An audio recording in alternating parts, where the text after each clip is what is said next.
nesta noite falar um pouco da palavra de Deus aos vossos corações.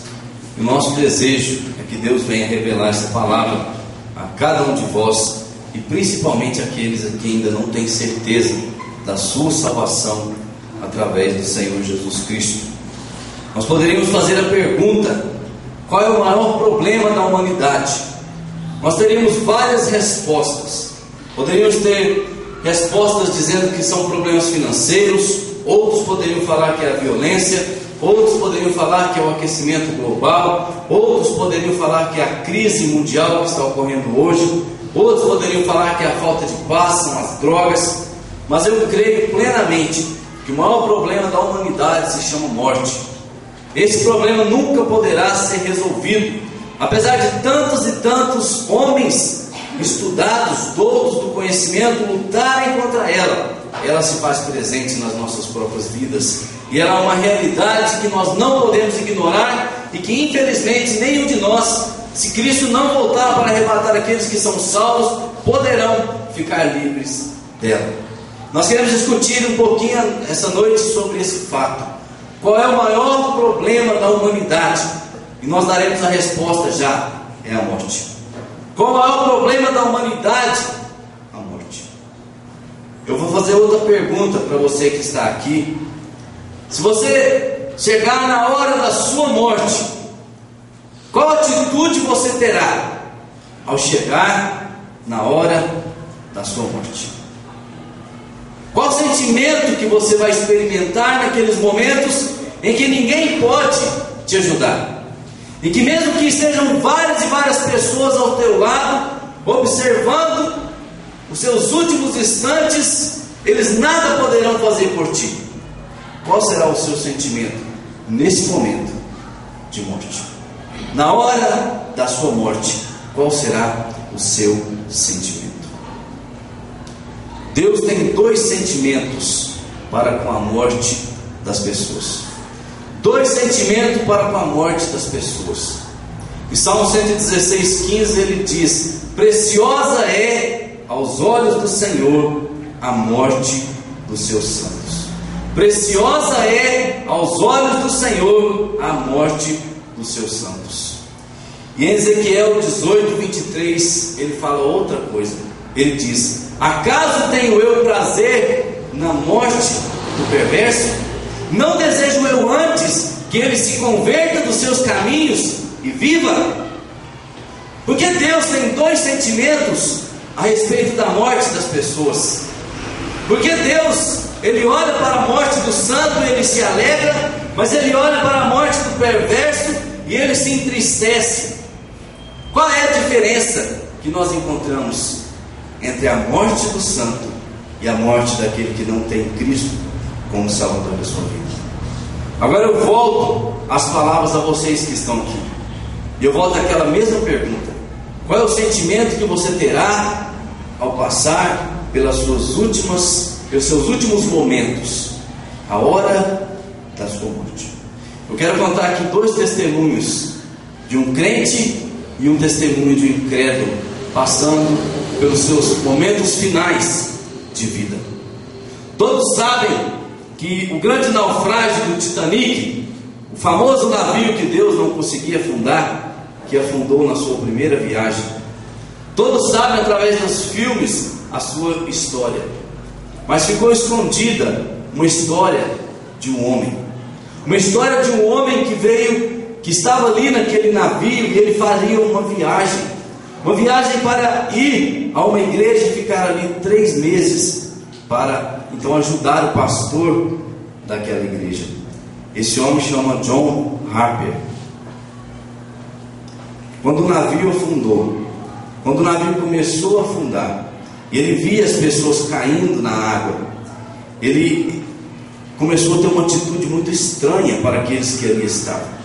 Ele estava viajando com a sua filhinha de 6 anos, e quando ele viu que aquele navio afundaria, que todos perderiam a sua vida, mais que depressa ele arrumou um bote salva-vida e colocou a sua filha de 6 anos ali.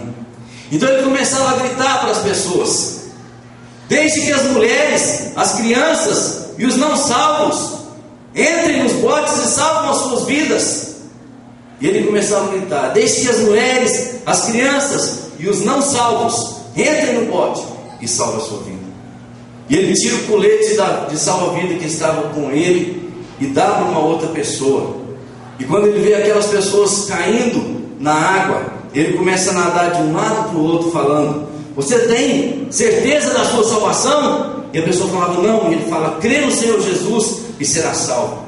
Ele ia para outro e perguntava: você tem certeza da sua salvação? E eles falavam: não. E ele falava: crê no Senhor Jesus e será salvo. E assim ele ficou todo o tempo que ele teve vida. E teve um homem especial, que as ondas iam e voltavam, e de repente ele juntou esse homem que estava em cima de um destroço. E ele perguntou para esse homem: você é salvo? Ele falou: não.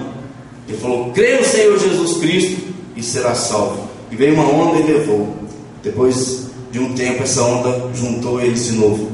E ele fez a mesma pergunta para aquele homem: você é salvo? Ele disse: não. Ele falou: crê no Senhor Jesus Cristo e será salvo. E foi as últimas palavras desse homem. Ele morreu afogado. Depois de muito tempo no encontro desses sobreviventes, esse homem então conta o testemunho desse irmão, desse ministro do Senhor, dizendo que com aquelas palavras ele converteu-se ao Senhor Jesus Cristo e ele era um salvo. Olha a atitude desse homem, na iminente morte, a grande alegria que ele demonstrou, o grande prazer que ele demonstrou em estar morrendo. E mesmo no momento de morte, ele abriu mão da sua vida para ter a oportunidade, talvez, de ganhar uma alma e de tornar outras indesculpáveis perante Deus, porque ouviram a palavra de Deus no último momento das suas vidas. Esse homem se alegrou, teve grande prazer na sua morte e pôde salvar pessoas naquele momento. E nós temos um outro testemunho de um homem chamado Sir Thomas Scott, um homem presidente da alta câmara inglesa, antiga, nós não sabemos qual, mas olha para você ver o testemunho dele nos momentos de morte. Ele disse: até esse momento pensei que não existisse nem Deus nem o inferno, mas agora sinto e vejo que ambos existem. E eu estou sendo lançado para destruição por causa do justo juízo do Todo-Poderoso. Até o momento da sua morte, aquele homem não creu que existia Deus e que existia o inferno. Mas nos momentos finais, Deus proporcionou um maravilhoso testemunho de morte, mas que nos abre as consciências e o entendimento, para que nós possamos olhar. Será que na minha morte eu vou falar essas mesmas palavras? Até aqui eu não achava que existia nem céu nem inferno, mas agora eu vejo e sinto que ambos existem, e que eu estou sendo lançado para destruição pelo justo juízo de Deus. Qual vai ser a sua atitude quando você estiver passando por esses momentos finais?